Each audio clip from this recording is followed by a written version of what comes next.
చేసుకుంది. మాటలకు అందని విషాదం. గుజరాత్లోని అహ్మదాబాద్ ఎయిర్పోర్ట్ నుంచి ఫ్లైట్ బయలుదేరిన తర్వాత కొన్ని నిమిషాల వ్యవధిలోనే ఫ్లైట్ కూలిపోయినటువంటి పరిస్థితి. సో లండన్కు వెళ్ళాల్సినటువంటి ఫ్లైటు ఇది మొత్తం కూడా ఫ్లైట్లో ఉన్నటువంటి క్రూతో పాటు కెప్టెన్ కావచ్చు మొత్తం 242 మంది ప్రయాణిస్తున్నటువంటి పరిస్థితి. ఈ ఫ్లైటు అహ్మదాబాద్ ఎయిర్పోర్ట్ నుంచి బయలుదేరిన తర్వాత మినిమం అది టేకాఫ్ అయినటువంటి సందర్భంలోనే అది సాంకేతికపరమైనటువంటి సమస్య తలెత్తిందా, మరింకేమైనా అడ్డంకులు ఎదురయ్యాయా, లేకపోతే హ్యాండిల్ చేయడంలోనే ఏదైనా ఇష్యూ వచ్చిందా, పక్షుల లాంటివి మరేదైనా ఆటంకం సృష్టించిందా, ఇప్పటి వరకు ఒక ఖచ్చితమైనటువంటి నిర్ధారణకు రాలేదు. కానీ కేవలం కొన్ని నిమిషాల వ్యవధిలోనే 800 అడుగుల ఎత్తు వరకు పైకి లేచిన తర్వాత వెంటనే అక్కడి నుంచి కూడా మరింత వేగం పుంజుకొని ఇంకా కొన్ని వేల అడుగుల ఎత్తుకు వెళ్ళిన తర్వాత తమ గమ్యానికి మూవ్ అవ్వాల్సినటువంటి ఫ్లైట్ ఒక్కసారిగా కుప్పకూలినటువంటి పరిస్థితి. అది కూడా మనం చూస్తున్నాం. ఎయిర్పోర్టుకు సమీపంలోనే ఉన్నటువంటి ఒక మెడికల్ కాలేజీ హాస్టల్ భవనాలను ఢీకొంది. మెడికల్ కాలేజీకి సంబంధించినటువంటి హాస్టల్ భవనాలను ఢీకున్న తర్వాత మొత్తం ఒక్కసారిగా ఫైర్ మనం చూసాం. పెద్ద ఎత్తున మంటలు చెలరేగాయి ఆ ప్రాంతం అంతా చూస్తే. అసలు ఇప్పటి వరకు కూడా ఏదైనా ఫ్లైట్ యాక్సిడెంట్స్ గురించి మనం వింటుంటాం, లేదా కొన్ని వీడియోస్ చక్కర్లు కొడుతుంటాయి, కొన్ని నకిలీ వీడియోస్ కూడా ఉంటాయి, ఏఐతో చేసినటువంటి వీడియోస్ కొన్ని, లేదా సినిమాటిక్గా చేసినటువంటి వీడియోస్ ఇలాంటివి కానీ చూస్తూ ఉంటాం. కానీ ఒరిజినల్ వీడియో మనం చూడొచ్చు. టేకాఫ్ అయిన తర్వాత ఫ్లైట్ ఏ రకంగా అది మరింత పైకి వెళ్ళాల్సినటువంటి ఫ్లైట్ కిందకు జారిపోతూ ఒక్కసారిగా కిందకు వస్తున్నటువంటి పరిస్థితి చూస్తే అది కళ్ళ ముందు వీడియో చూస్తుంటే కూడా అసలు ఇలా కూడా జరుగుతుందా అని అనుకునే లోపే మొత్తం కూడా ప్రమాదం జరిగిపోయింది. అసలు కొన్ని సెకండ్లు వ్యవధి కూడా పైలట్ కూడా వెంటనే తనకు ఏదైనా సాంకేతికపరమైనటువంటి సమస్య వచ్చినా కూడా ఈ దశలో అక్కడి నుంచి మరింత పైకి లేయాల్సినటువంటి ఫ్లైట్ కిందకు వస్తుందంటే వెంటనే ఆయన దీనికి సంబంధించినటువంటి విషయాన్ని ఖచ్చితంగా డిస్కస్ చేస్తారు. చేసి పైలట్ డిస్కస్ చేసుకొని ఏం చేయాలి, ఎలా దీన్ని మళ్ళీ గాడిన పెట్టాలి అనేటువంటి వ్యవధి కూడా వీరికి లేదేమో అనిపిస్తోంది. ఖచ్చితంగా ఈ ప్రమాదం చూస్తే మాత్రం అలానే అనిపిస్తుంది. ఎందుకంటే మొత్తం జరిగినటువంటి ఇన్సిడెంట్ ఒకసారి పరిశీలిస్తే చాలామంది నిపుణులు కూడా అనేక అభిప్రాయాలు వ్యక్తం చేస్తూ వస్తున్నారు. సో ఎందుకు ప్రమాదం జరిగింది, ఎందుకు ఇలాంటి క్రాష్ అయింది, ఒకవేళ రన్వేలో ఎమర్జెన్సీ ల్యాండింగ్ అయ్యేదానికి అంత వ్యవధి కూడా లేదా, అలాంటి పరిస్థితుల్లో ఏం చేయగలరు.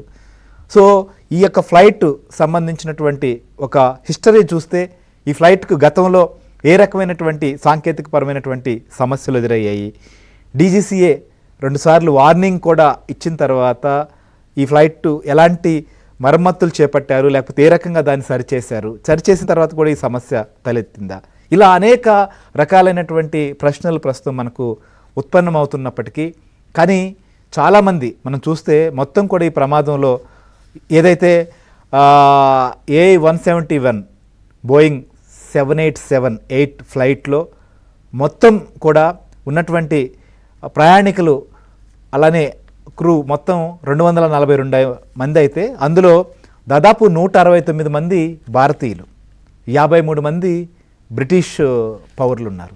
పోర్చుగల్కి సంబంధించినటువంటి వారు కూడా దీంట్లో ప్రయాణిస్తున్నారు 7 మంది.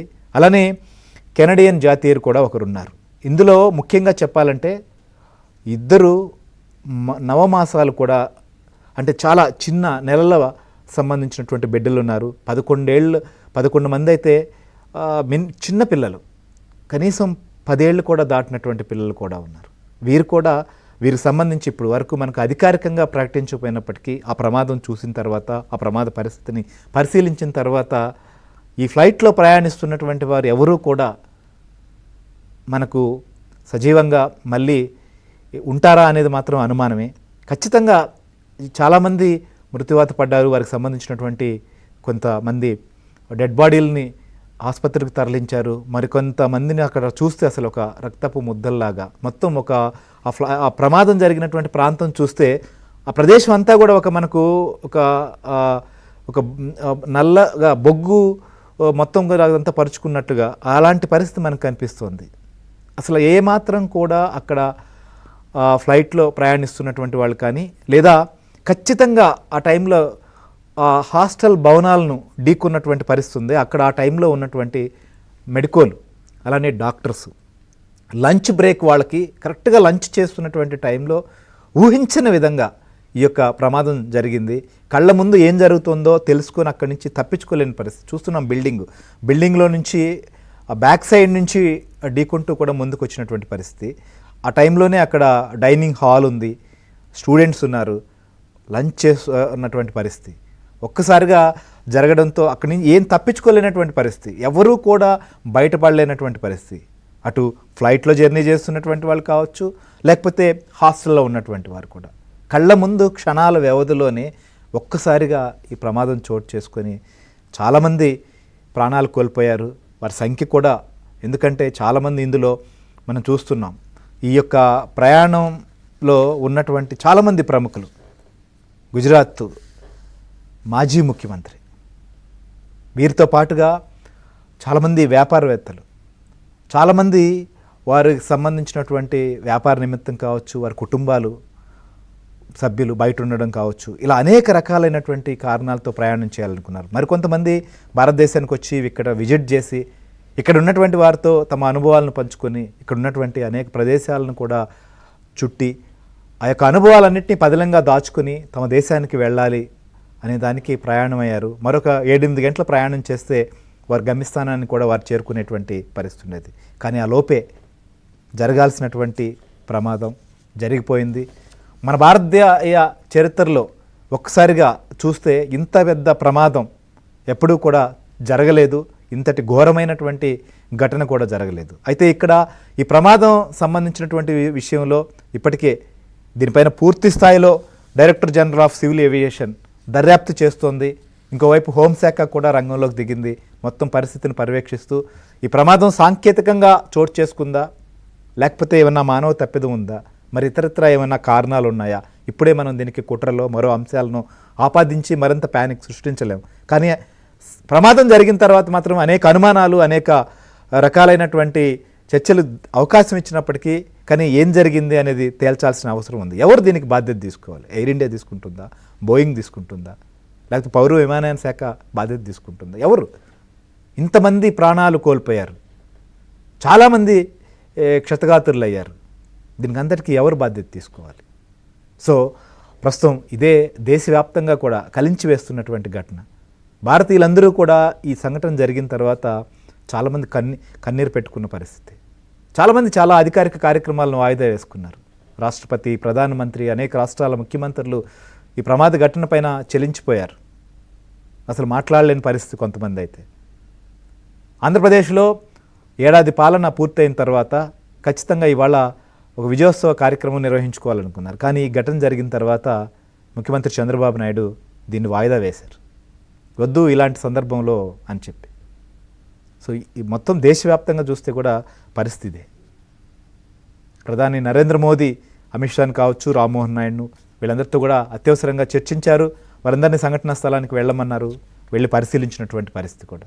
సో ఈ ప్రమాదం తర్వాత అసలు మనం వ్యవస్థనంతా తప్పుపట్టలేం, లేకపోతే ఒక కంపెనీనే తప్పుపట్టలేం. కానీ ఎవరైనా సరే ప్రయాణం చేయాలన్నా, లేకపోతే భవిష్యత్తులో ఈ ఫ్లైట్లు ఎక్కాలన్నా భయపడేటువంటి పరిస్థితి రాకూడదు. ఖచ్చితంగా చాలా గుండె నిబ్బరంతో, చాలా ధైర్యం ఇచ్చి, చాలా భరోసా ఇవ్వాల్సినటువంటి పరిస్థితి ఉంటుంది. ఎందుకంటే ప్రతి ప్రాణం కూడా చాలా విలువైనది. ఈ ప్రమాదం జరిగిన తర్వాత ప్రతి ఒక్కరూ కూడా అరే ఎంతమంది చనిపోయారని చెప్పి మనం రామ్మోహన్ నాయుడును అక్కడున్న మీడియా క్వశ్చన్ చేస్తే ఎంతమంది అనేది నెంబర్ కాదు, ప్రతి ప్రాణం కూడా చాలా ముఖ్యం, చాలా విలువైందని. ఎయిర్ ఇండియా కావచ్చు, గవర్నమెంట్ కావచ్చు, ఇదే ఒపీనియన్ వ్యక్తం చేస్తోంది. కానీ ప్రాణాలు కోల్పోయిన కుటుంబాలు తీవ్ర విషాదంలో ఉన్నాయి. అసలు ఎక్కడ మా బంధువులు లేకపోతే మా కుటుంబీకుల మృతదేహాలు కూడా కనుక్కోలేనటువంటి పరిస్థితి. ఎన్ని రోజులకి ఇవి గుర్తిస్తారు? DNA టెస్టులు చేయాల్సినటువంటి పరిస్థితులు కూడా రావచ్చు, ఎందుకంటే అలాంటి పరిస్థితులు అక్కడ ఉన్నాయి. సో ఈ ప్రమాదానికి సంబంధించినటువంటి ఘటనా స్థలాన్ని కూడా కేంద్ర పౌర విమానయాన శాఖ మంత్రి రామ్మోహన్ నాయుడు కూడా సందర్శించారు. సో ఇంకా చాలామంది అక్కడ ముఖ్యమంత్రి కావచ్చు, మిగిలినటువంటి వారు కూడా ఎప్పటికప్పుడు పర్యవేక్షిస్తున్నారు. అక్కడ క్షతగాత్రుల సంఖ్య కానీ మృతుల సంఖ్య కానీ అధికారికంగా ప్రకటించకపోయినా ఈ ప్రమాదంలో ఎవరు మిగిలి ఉండే అవకాశం లేదనేది అక్కడ పోలీస్ డిపార్ట్మెంట్ కూడా ఇంతకుముందు అనౌన్స్ చేసింది. అయినప్పటికీ కూడా పరిస్థితిని మాత్రం తెలుసుకుంటున్నారు. విదేశాంగ శాఖ కూడా ఒక ప్రకటన విడుదల చేసింది. చాలామంది చనిపోయారని మాత్రమే చెప్పడం జరిగింది. మృతుల్లో చిన్నారులు ఉండడంతో చాలామంది అసలు ఆ ప్రాంతానికి వెళ్ళినటువంటి వాళ్ళు చలించిపోతున్నటువంటి పరిస్థితి. సో ఈ ప్రమాదం మొత్తం మీద కూడా మనకు చూస్తే ఒక్కరు ఇప్పటి వరకు కూడా ప్రాణాలతో సజీవంగా ఉన్నట్లుగా తెలుస్తోంది. నిజంగా ఆ మృత్యుంజయుడు ఎవరో చూడాలి. అయితే ఆ సంఘటన ప్రత్యక్షంగా చూసినటువంటి వాళ్ళు లేదా ఆ వీడియోలు చూసినటువంటి వాళ్ళు కూడా ప్రస్తుతం అందరి మధ్యలో కూడా తెలుస్తున్నది అసలు ఇంతటి ఘోరానికి కారణం ఏంటి అనేది. సో సహజంగా ఇలాంటి ప్రమాదాలు ఎందుకు జరుగుతాయి, ఏ రకమైనటువంటి ఇష్యూస్ జరుగుతాయి కూడా మనం డిస్కస్ చేద్దాం. డిస్కస్ చేసే ముందు ఆ ప్రాంతంలో రామ్మోహన్ నాయుడు కూడా పరిశీలించిన తర్వాత ఆయన మాట్లాడారు. ఏం మాట్లాడో ఒకసారి విందాం. I have to say I'm in a state of shock. When the event happened, I was in Vijayawada doing the review of that airport and attending one state program. But the moment I got to know this incident happened, I wanted to be here physically at the site, try to find out more about what happened and what needs to be done. And also Honorable PM has called me and also told me to be there at the site and also look into the operations which is going on right now. And right now, if you ask me, I can only think about the passengers, their families, what they might be going through, and especially the civilians also who are there near the crash site. A lot of relief effort has been done already, right from Indian Army, NDRF, state police, medical departments, including aviation concerned departments. Everyone has attended immediately. The fire department, to the best of their abilities, they have been functioning here and doing the rescue operations. And we still have to find out the numbers. I don't want to put any wrong numbers to you, so we still have to go through the numbers. And my condolences, my prayers, my thoughts with the families of the bereaved. And we are trying to extend all the help that can be done. And even our Honorable Home Minister is also coming to inspect the site right now. He will be coming here. We'll go through another round of inspection. We'll talk to some of the people who are here and all the teams that are here. And then we are having one meeting at the Circuit House. Circuit House? Annex. So we will be discussing some more things there. Maybe once we go through all these discussions, I can give you some more information.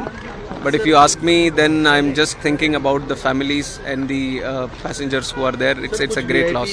इसमें जो travel कर रहे थे, Yes, it is. और उसमें It is very British nationals थे और वो सब. very sad to know that Vijay Rupani ji, Chief Minister, was also there, and like you were mentioning, other nationals were also there.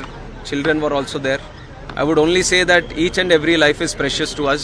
Each and every one is a very important person to us. So it's an incident which has shaken the nation also. Everyone has expressed their grief. Seriously इस घटना को लिया जा रहा है क्योंकि इतनी technology होने के बावजूद इस तरह की घटना होना तो वो एक अपने आप में बड़े सवाल खड़े हैं. Yes.